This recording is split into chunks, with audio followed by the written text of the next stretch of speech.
Hello everyone, কেমন আছো তোমরা সবাই? আশা করছি খুব ভালো আছো। আমিও কিন্তু খুব ভালো আছি।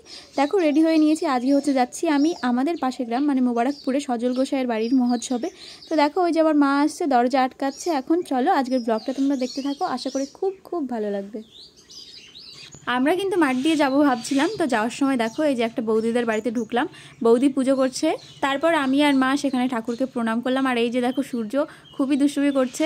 সূর্যকে আমি বলেছিলাম যে বাইরে যাও, সবাইকে ভিডিও করে নিয়ে এসো। আর ও দেখো কি কি করছে।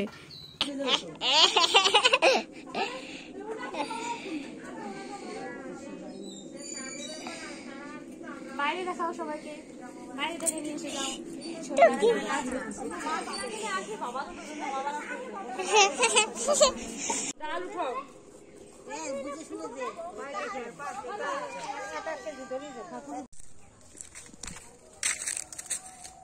আমার কোন জায়গা দিয়ে কোন চলো এই যে সুন্দর সামনে দিয়ে চলো শুধু ডানে ডানে। আমরা প্রথমে জঙ্গল পার করলাম, তারপরে কলাবাগান পার করলাম। এখন দেখো চারিদিকে কি দারুণ সুন্দর সবুজ ধানের ক্ষেত, মানে দেখতে কি দারুণ লাগছে, চোখ জুড়িয়ে যাচ্ছে পুরো। গ্রামের প্রাকৃতিক পরিবেশ তো দেখতে সুন্দরই, তারপরেও যখন এই যে ধানের ক্ষেত তারপরে ফসলের জমির পাশে দিয়ে হেঁটে যাই না, তখন যে এত ভালো লাগে মনের মধ্যে, মনে হয় যে দেখতেই থাকি, একটা আলাদাই শান্তি লাগে দেখতে। তোমাদের সাথে কথা বলতে বলতে কিন্তু আমরা অর্ধেকের চেয়ে বেশি রাস্তা পার করে ফেলেছি।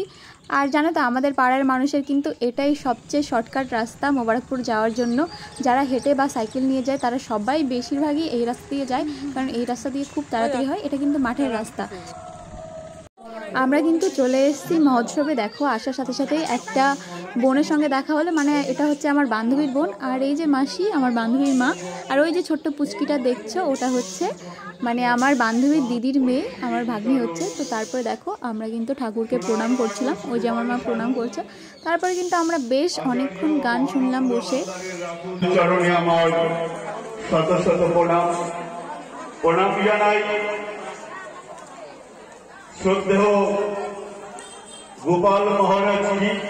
বেশ অনেকক্ষণ বসে গান শুনলাম। গান শোনার পরে কিন্তু খিদে পেয়ে গেছিলো। এই যে এখন আমরা ঠাকুরের প্রসাদ গ্রহণ করব। তো দেখো সবাই এই যে খেতে বসে পড়েছে, আর ওই দিকটায় জায়গা আছে, আমরা ওই দিকটাতেই যাচ্ছি। দেখো আমরা কিন্তু জায়গা পেয়ে গেছি, এই যে মা আর আমি বসে পড়েছি। এখন কিন্তু আমরা প্রসাদ গ্রহণ করব। দেখো এই যে থালাও দিয়ে দিয়েছে আমার, চলো খেয়ে নিই, তারপরে আবার তোমাদের সঙ্গে দেখা হচ্ছে। কত লোক দেখেছো? এখন মোটামুটি বাজছে কত 5টা মতন বাজে। খাওয়া দাওয়ার পরে কিন্তু আমরা চলে গেছিলাম কামনা সাগরের দিকে। এই যে দেখো আজকে কিন্তু একটা স্নানের যোগ ছিল, বেশ একটা ভালো দিন ছিল, কিন্তু আমি আসতে পারিনি, আমার শরীরটা একটু খারাপ ছিল ওই জন্য। এখনও শরীরটা খুব ভালো না, তবুও আসলাম। আমরা কিন্তু 3টের দিকে গিয়েছিলাম, এখন কিন্তু 6টা বাজতে চললো। প্রথমে ভাবছিলাম যে রাস্তা দিয়ে আসবো টোটো করে, কিন্তু দেখলাম যে এখনও অনেকটাই আলো আছে, রাস্তাঘাট সব দেখা যাচ্ছে। আর আজকে যেহেতু মহোৎসব তাই অনেকেই এই রাস্তা দিয়ে যাওয়া আসা করবে, তার জন্য কিন্তু আমরা যে রাস্তা দিয়ে এসেছিলাম সেই রাস্তা দিয়ে আবার বাড়ির দিকে যাচ্ছি। তারপরে আসার সময় কিন্তু যে বৌদিদের বাড়িতে ঢুকেছিলাম, আর কি যে দাদা বৌদিদের বাড়িতে ঢুকেছিলাম, শিব পুজো হচ্ছে, তো সেখানেই আমরা আবার চলে গেছিলাম। তারপরে আমরা কিন্তু খিচুড়ি প্রসাদ নিলাম। এই যে খেতে বসেছি, দেখো আমার পাশে একটা বোন বসেছে। চলো আজকের ব্লগটা তাহলে এখানে শেষ করছি, দেখা হবে তোমাদের সঙ্গে নেক্সট ব্লগে। সবাই খুব ভালো থেকো।